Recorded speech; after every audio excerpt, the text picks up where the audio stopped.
What's up, maniacs? My name is Mex. I'm a wrestling fan, a wrestling enthusiast, a WrestleManiac if you will.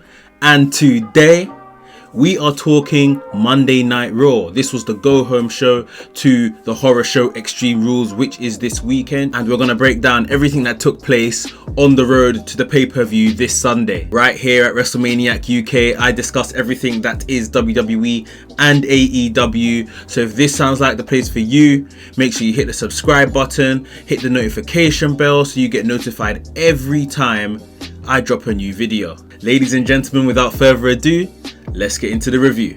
So in my personal opinion, this show wasn't really a great show. It wasn't really a great go home show before a pay-per-view either. It was just a bit middle of the road, you know, everything's kind of set up at this point. There was nothing to really push any storylines further. So there wasn't really something that jumped out to me. There was a few good bits in here spread out amongst the show, so we'll get to that, but I'm pretty much just going to run through the show, how it happened.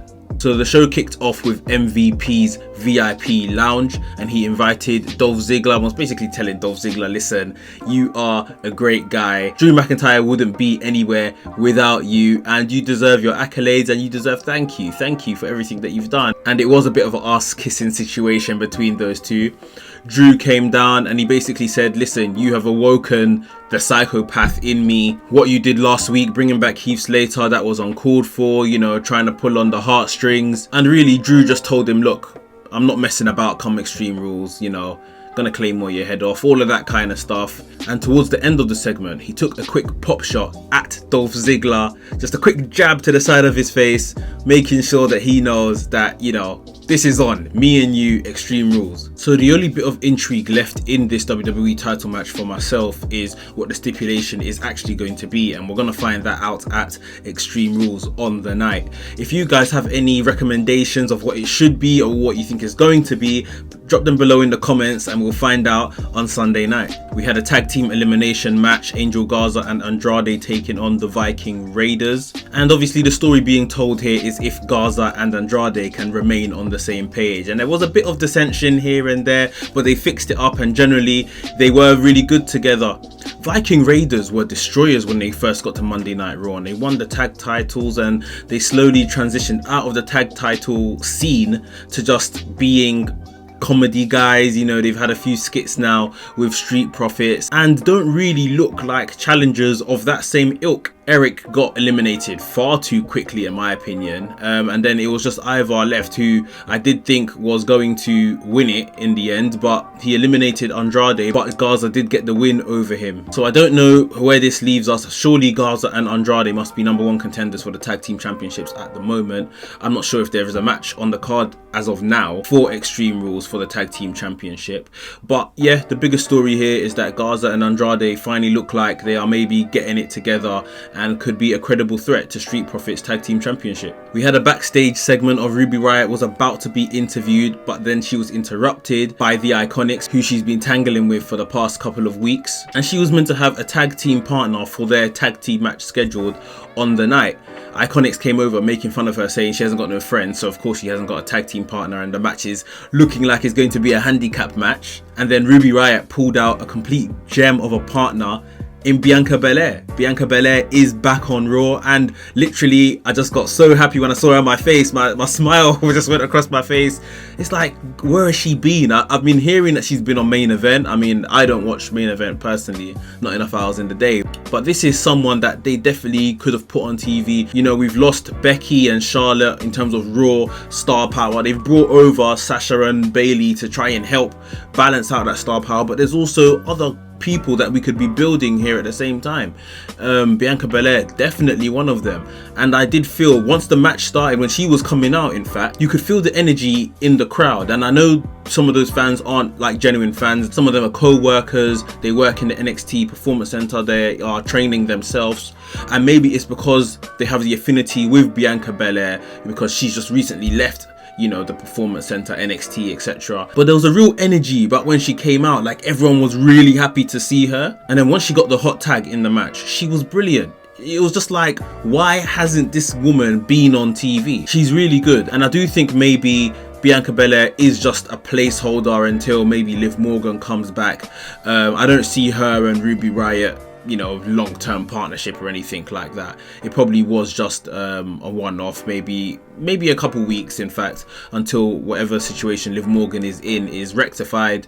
But it was really good to see Bianca Belair on TV show what she could do. Like I say, the crowd, the energy when she came in, it was different, regardless if those are her peers or not. It was different, and I really do hope that she can kick on from here. Talking about returns, we had yet another in the next segment, but before I get onto that, guys, if you're enjoying this review so far, please make sure you give me a like, hit the thumbs up button so I can get those likes. As you know, I thoroughly appreciate it, and if you're new here, please consider subscribing if you enjoyed the content. So in the next segment, we had what was going to be an impromptu 24/7 championship match. R-Truth was going to take on Akira Tozawa, and out of nowhere comes Shayna Baszler. She is back. She handles Tozawa's ninjas in the ring one by one. Tozawa says, "I want no part in this," and he leaves the ring.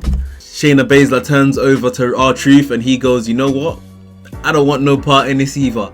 And he leaves the ring, throwing the mic to Shayna Baszler. And Shayna Baszler cuts a promo talking about how, she's been patient, waited for opportunities, she's done waiting, and basically putting the women's division on notice. So that's two relatively big returns, in my opinion, that we've now got on Raw in Bianca Belair and Shayna Baszler. So I'm really looking forward to see what they're going to do with both competitors post Extreme Rules. In a match that we've probably seen 100 times at this point, but it's still very, very good, we had Aleister Black defeat Buddy Murphy, and the highlight of the match for me was the finish. Murphy was standing like in the middle of the ropes, not in the turnbuckle, like in the middle of the ropes, and I'm not sure what he wanted to do, but he got hit with a black mass, and the way his body just collapsed dead onto the ropes, bounced on the ropes and into the ring, and Aleister Black got the win. It was just so well done. Like I say, in the last year, we have seen these guys wrestle so many times, but every time they still bring up something very creative or do something a bit differently. The match is always entertaining. And yeah, Aleister Black picks up the win here. And then straight off the back of that match, we got into Kevin Owens versus Seth Rollins. And for me, this was probably my match of the night. A really good match. It's just when you see these guys do what they do and tell stories in the ring, Kevin Owens and Seth Rollins are probably top 10 in WWE's ranks, if not, top 5 for some people, top 3 maybe. They are two of the best competitors in the company, and they put on a brilliant match here. It was really good to see. Seth Rollins was forever looking concerned as he had been cornered by Dominic Mysterio, Aleister Black, Rey Mysterio, never felt comfortable in the ring during the entire match, and eventually those distractions around the ring really worked in favour of Kevin Owens, as Kevin Owens hit a stunner for the win. After the match, Rey Mysterio took to the ring and was short and sweet in his message to Seth Rollins, telling him that you're gonna come to the match with 2 eyes, but you're only gonna leave with 1.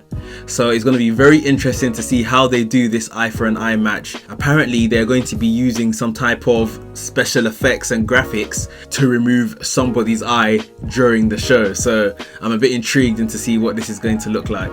In what was a bit of a surprise for myself, we got Randy Orton versus R-Truth. Not for the 24/7 championship, it was just a match. And I was thinking when this was announced, why? What's this all about? It was pretty much just a squash. I think R-Truth evaded Randy Orton's first move or so, turned around, got hit with an RKO, and it was done. Following the match, Randy Orton challenged an emerging Big Show to an unsanctioned match on next week's Monday Night Raw, and Big Show later on accepted, so we are going to get that next week. Bobby Lashley took on Ricochet in what was a really good match. I mean, Bobby Lashley is still doing some brilliant work alongside MVP, Apollo Crews, Ricochet, Cedric Alexander. MVP is still playing mind games with Cedric Alexander, telling him, what do you really want for your career? Is this what you want to be? Just a sideman basically for the rest of your career. Ricochet seemed unaware about their previous conversation last week, asking what's he talking about, sort of thing. Lots of nice sequences of moves in this match. Of course, Ricochet's in it. I think he was about to hit Bobby Lashley with an enziguri, when he bounces off the rope and bounces back and then hits the enziguri, but Bobby Lashley literally caught him in the full Nelson. Ricochet tapped out immediately. Cedric Alexander came in to help. Bobby Lashley then put him in a full Nelson for a bit and then turned it into a full Nelson slam. And this is all building towards Apollo Crews versus MVP. Remember, Ricochet and Cedric Alexander are close friends with Apollo Crews and is currently fighting fighting his battle while he's out. So we are going to see that United States title match on the show on Sunday. Last but certainly not least, we had the Women's Tag Team Championship match. The Kabuki Warriors, Asuka and Kairi Sane taking on Sasha Banks and Bayley. And obviously this match was just so good. There's nothing really I can highlight about these guys. You just need to go and see the match. I mean, I was really impressed by Kairi Sane. It's just so good to see her kind of be free again, to some degree anyway, in WWE. But she was just so good. I think it's just seeing her wrestle again and seeing her wrestle with competitors of a similar technical ability as her. I feel like she brought a lot of good energy to the match. And there were times when I was watching it, I thought, you know, Kabuki Warriors are probably going to pick up the win here. Like, this is, you know, they put it in the main event. It's looking like a really competitive match. All it takes is for a Sasha and Bayley breakdown more than anything for Kabuki Warriors to get the win. I was thinking, are they going to do it? But it wasn't the case. Sasha Banks locked in the Banks statement on Kairi Sane and made her tap out. If you've noticed in recent weeks, it has been Sasha picking up a lot of the wins in their tag team matches and obviously in singles competition that she's been involved in. So I think they really are doing their best to mend their relationship with Sasha, because I know WWE's relationship with Sasha has been strained in recent times, and they're probably building her up for what will be a fantastic match with Bayley whenever we get it, because Sasha Banks is continuously getting wins here. I definitely do feel this run that Sasha and Bayley are having right now is what should have happened the first time they won the tag team titles. Although they were faces then, they are doing such a good job right now and carrying this division, especially like I said earlier in the show, where the women's division right now is probably a bit lighter on star talent because you're missing Becky, because you're missing Charlotte. So yeah guys, that was Monday Night Raw, the go home show to the horror show Extreme Rules. Like I say, it was a bit middle of the road. There was nothing really to scream about. Nothing really jumped out at me. I think I probably enjoyed the returns of Bianca Belair and Shayna Baszler the most. Kevin Owens and Seth Rollins was a really good match, as well as the Women's Tag Team Championship match in the main event. But for a pay-per-view go-home show, it just didn't really do much for me or do anything really to push the storylines out there or make us excited for Extreme Rules. Nevertheless, I hope you enjoyed the review and I hope you are looking forward to Extreme Rules. We might get one more twist on SmackDown later on in the week before we get to the pay-per-view. So make sure you all come back to this channel so you can get my review on whatever happens throughout the week. If you enjoy this review, make sure you hit the thumbs up button and give me a like. And if you are new here, welcome. This is WrestleManiac UK. I review everything WWE and AEW. So make sure you hit the subscribe button, hit the notification bell so you get notified every time I drop a new video. WrestleManiac UK signing out, and I'll see you soon.